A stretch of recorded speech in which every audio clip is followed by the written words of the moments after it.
Assalamualaikum warahmatullahi wabarakatuh. Perkenalkan, nama saya Muhammad Nurkolis dari kelas D4 ME6A dengan NRP 0317040028. Di sini saya akan mempresentasikan tentang tugas akhir kuliah dinamika struktur terapung.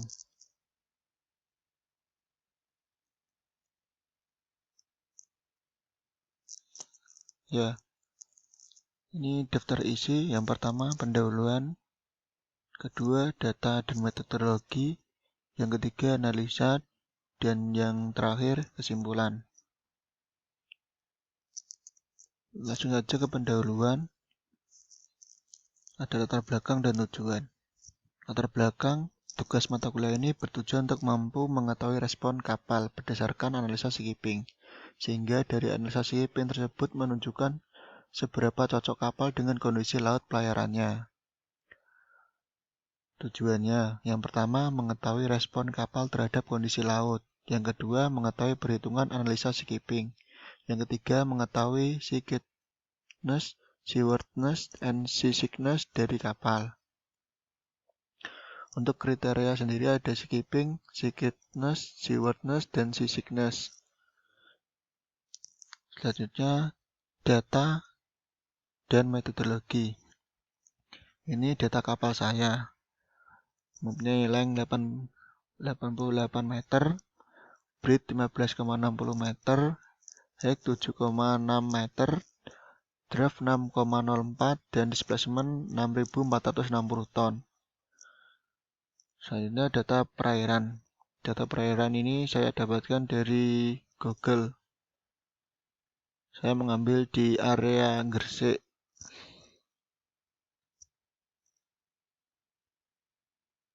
Selanjutnya skenario operasional kapal. Sebelum kita menganalisa, kita harus memastikan kondisi apa yang akan kita pakai. Saya memakai kondisi full load dengan zero crossing periode 10 detik, dengan kecepatan kapal 12 knot, dengan ketinggian gelombang 3 meter, 4 meter, 5 meter, 6 meter, dan 7 meter, dengan heading BIMC dan HC. Selanjutnya, metodologi pengerjaan. Yang pertama, desain model kapal maksud motion. Selanjutnya kita menginput data meliputi posisi, kecepatan, dan heading. Yang terakhir state. Selanjutnya kita menganalisa RAO. Setelah itu menganalisa spektra.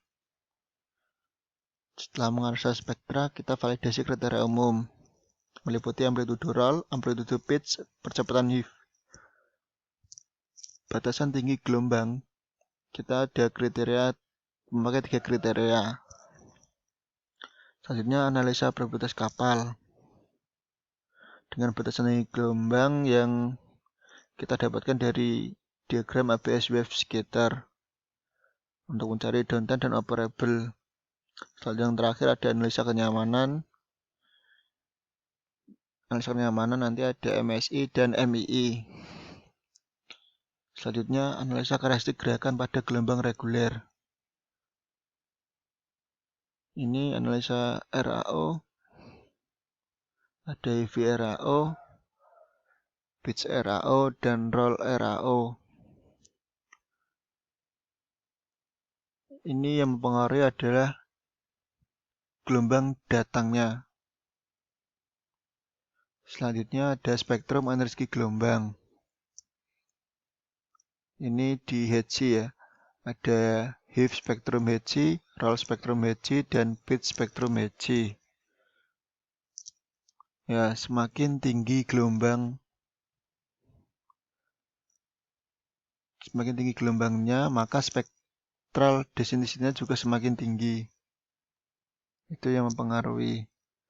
Selanjutnya ada spektrum energi gelombang di BIMC. Ini sama kayak HC. Semakin tinggi gelombangnya, maka spektral density juga semakin tinggi. Selanjutnya ada respon gerakan pada gelombang acak. Ini adalah hasil dari analisa di Maxup Monson. Ini data BIMSI dengan 3 kriteria, dengan amplitude roll rata-rata, amplitude pitch rata-rata, dan percepatan HIVI rata-rata. DHC juga sama seperti BIMSI, ada amplitude roll rata-rata, amplitude pitch rata-rata, dan percepatan HIVI rata-rata.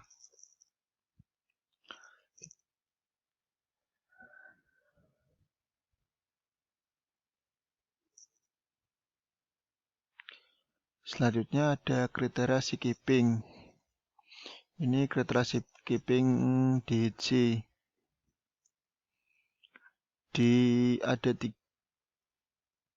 kriteria. Yang pertama amplitude rata-rata, ini semuanya memenuhi. Selanjutnya di amplitude pitch rata-rata, di state 3 itu sudah tidak memenuhi.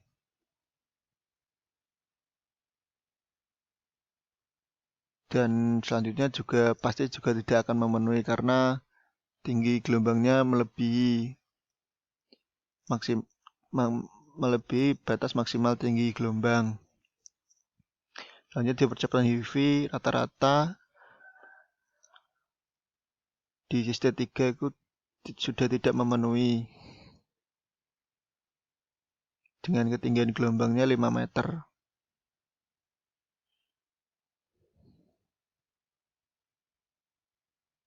Selanjutnya kriteria skipping di BIMSI. Di BIMSI di kriteria 1 ini semuanya memenuhi.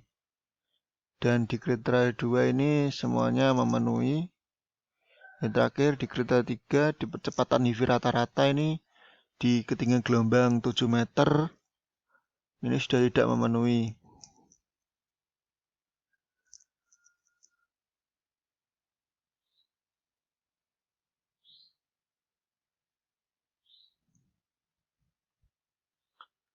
Terus batasan tinggi gelombang ada BIMSI 6,2 meter dan HITSI 4,2 meter.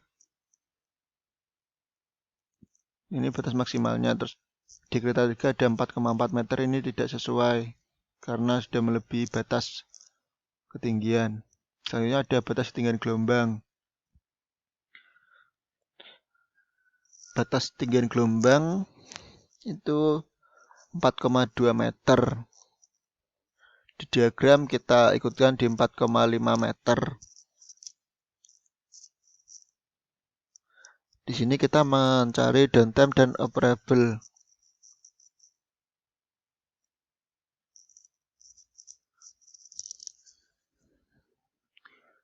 Diketahui downtime-nya 14,78 dan operable kapalnya 85,22%.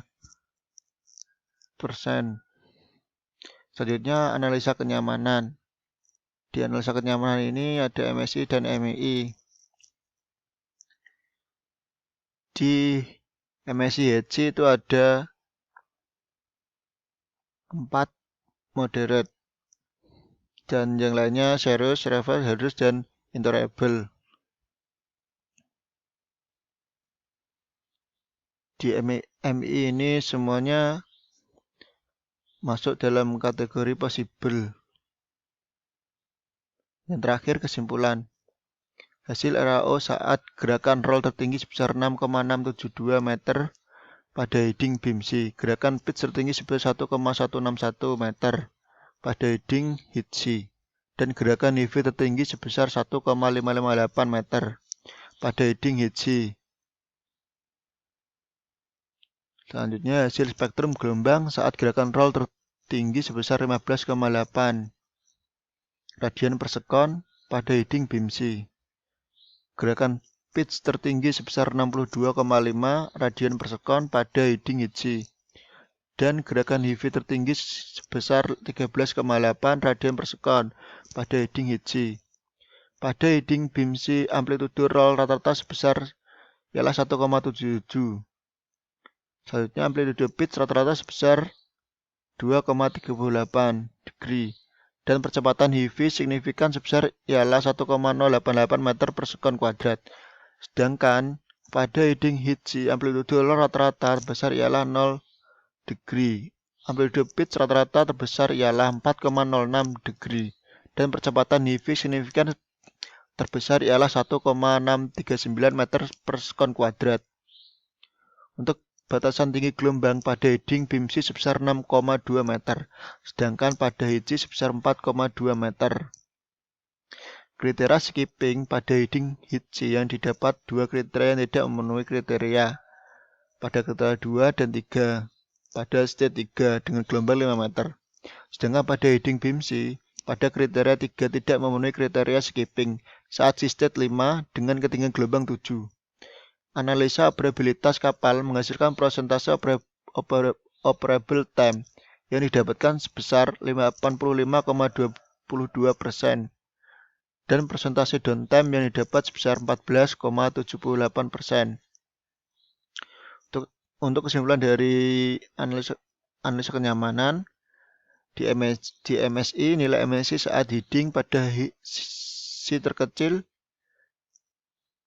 ketinggian gelombang 3 meter sebanyak 4,116% dari seluruh jumlah kru yang mengalami mabuk laut dan terbesar pada ketinggian gelombang 7 meter sebanyak 37,779% dari seluruh jumlah kru yang mengalami mabuk laut. Selanjutnya dinilai MSI saat heading BIMSI terkecil pada ketinggian gelombang 3 meter sebanyak 1,242% dari seluruh jumlah kru yang mengalami mabuk laut dan terbesar pada ketinggian gelombang 7 meter sebanyak 15,43% dari seluruh jumlah kru yang mengalami mabuk laut. Yang pertama, ada kategori MSI HC, 40 data keseluruhan, 10% kategori moderate, 30% kategori serius, 27,5% kategori survey, 17,5% kategori hazardous, 15% kategori intolerable. Untuk kategori MSI BIMSI, 40 data keseluruhan, ada 67,5% kategori moderate, 20% kategori serius, 10% kategori survey, dan 2,5% kategori hazardous. Untuk kesimpulan dari analisa kenyamanan MMI, nilai MMI saat heading heat terjadi sebanyak 0 kejadian per jam untuk semua ketinggian gelombang. Nilai MMI saat heading BIMSI terkecil sebanyak 0 kejadian per jam untuk semua ketinggian gelombang dan nilai MMI terbesar sebanyak 0,113 kejadian per jam atau 8 kejadian per menit saat berada pada area starboard main deck kapal yang dimana kru akan menghentikan semua aktivitas untuk berpegangan. Kategori HC dan BIMSI 40 100% kategori possible. Sekian dari presentasi saya. Apabila ada kurangnya, mohon maaf. Terima kasih. Wassalamualaikum warahmatullahi wabarakatuh.